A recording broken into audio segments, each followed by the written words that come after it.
Hi everyone, Renee Blasky from the Leap Network, and welcome back to the weekly Leap videos. Today I want to share an experience with you I had last week. I attended a 2-day coaching retreat. And this is a retreat where coaches get together and we talk about growing our businesses and talking about mindset and all the various other aspects that come into play when you're growing your business. Now, one of the coaches actually mentioned that he is struggling with being the CEO of his coaching practice. And several of the other coaches agreed that they had this issue, that they didn't look at their coaching practice as being a business. They thought of themselves as a coach. They did not think of themselves as an entrepreneur or a business owner. Now, when that mindset takes place, you're not going to act like a CEO.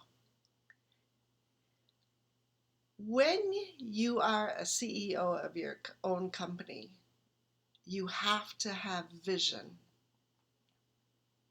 and you have to know where you're going to go, where you want to go and how you're going to get there. And as you may know, I've been working with corporations for 30 some years and either analyzing them and looking at their growth strategies or working with them to grow their businesses by raising debt or equity and putting together business plans for them and looking at their growth path, their success path. And now I'm doing it for small businesses. And the principle is the same.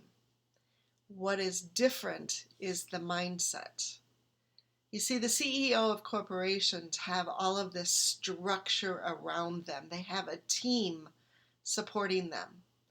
And for small business owners and solopreneurs or mompreneurs, you may not have that structure and you may not even be super clear on where you want to go yet. And that's normal. But if you're feeling this way, this is when you know it's now the time to start acting as if I'm the CEO of my own business. Now, a lot of professionals such as doctors and lawyers, coaches, other types of people that have a profession, oftentimes they don't look at themselves as entrepreneurs first. They look at them as the lawyer or the doctor. And as such, they can get lost. I've worked with doctors, I've worked with lawyers, and they have very small practices. One of them was a standalone doctor running her own clinic. A couple of the legal practices that I worked with, they had created a partnership with other people, but they still struggled to see themselves as entrepreneurs. And as a result, they didn't grow as quickly as they could have, and a lot of income slipped through the cracks. Now, when it comes time to small businesses, particularly solopreneurs, and this is particularly true if you escaped the corporate world, you didn't want all of this structure and all of these policies and procedures. You wanted a sense of freedom, okay? But I can tell you, if you don't have your vision, you don't know where you're going, you don't have clarity on who you serve or why you decided to start your own business, you're going to struggle. And the same thing with your own life. When you're going through a major transformation or a transition that leads to a transformation, if you don't know where you want to end up, you're going to struggle getting there because you're directionless. You can go off here, you can go off there, you can go off there. And as a result, you get distracted very easily. You go after those shiny squirrels. And then you feel like you're not being productive and you feel like giving up. So if you're facing a major transition, you're moving to a different country, you're moving to a different city, or you're changing a role within your family, you're now a caregiver. What does that mean for you? Can you still have a vision of where you want your life to go? Or are you going to just aimlessly go about every single day? Because when you aimlessly go through every single day, you are going to feel that frustration, that anger, that resentment, because you're not fulfilled as a person or as a business owner, and if that's the case. So keep in mind that you need to put on a CEO hat.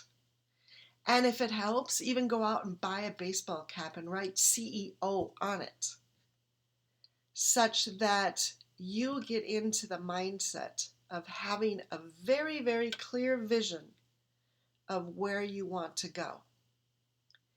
Now, once you have that vision, you also have to put in structures and policies and procedures. And this can be troublesome for many. I've worked with several solopreneurs who struggle with this, and this is why I love to help them, because I'm pretty good at it. I love Excel spreadsheets. I can help you do these things, but at the same time, I want you to have fun. So the reason I'm bringing all of this up is 2020 is just around the corner. We're almost in October. So now is the time to start planning. What is your vision for 2020? Is it going to be you're going to start your new business? Is it going to take your business to the next level? Is it going to be some personal development goal that you have? Or maybe it's something on your bucket list that you really want to get checked off and have fun. Okay? So start looking at your vision for 2020. What is it? And in the next video, I am going to talk about the different types of structures that you can put into your business and into your own personal life, such that you have a higher success rate of getting that vision accomplished for the year. Because there's nothing more gratifying that when at the end of the year you can go back and say, tick, tick, tick, tick, I got all of that done this year. And it feels amazing.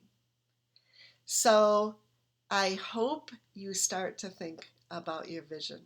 Where do you want to be on December 31st, 2020? What do you want to have achieved? Let me know. I'd love to find out from you how you establish your vision and how you go about implementing it. So until next time, I hope you have found this useful. Put on that CEO cap for your business, but also for your life, because you are the one who should be in control of what happens to you. Yes, we have all of these different things bombarding us, but as a CEO, you set boundaries. And when you set boundaries, you learn how to say no, and you learn how to get things done. I've mentioned this on several occasions in the various videos that I've done, but I just wanted to remind you, be the CEO of your company. Set in the goals, the mission, the vision, and then start acting like the CEO. As I said, I hope this helps, and I'd love to find out from you, how do you act as a CEO of your life and for your business? Until next time, take care. Bye.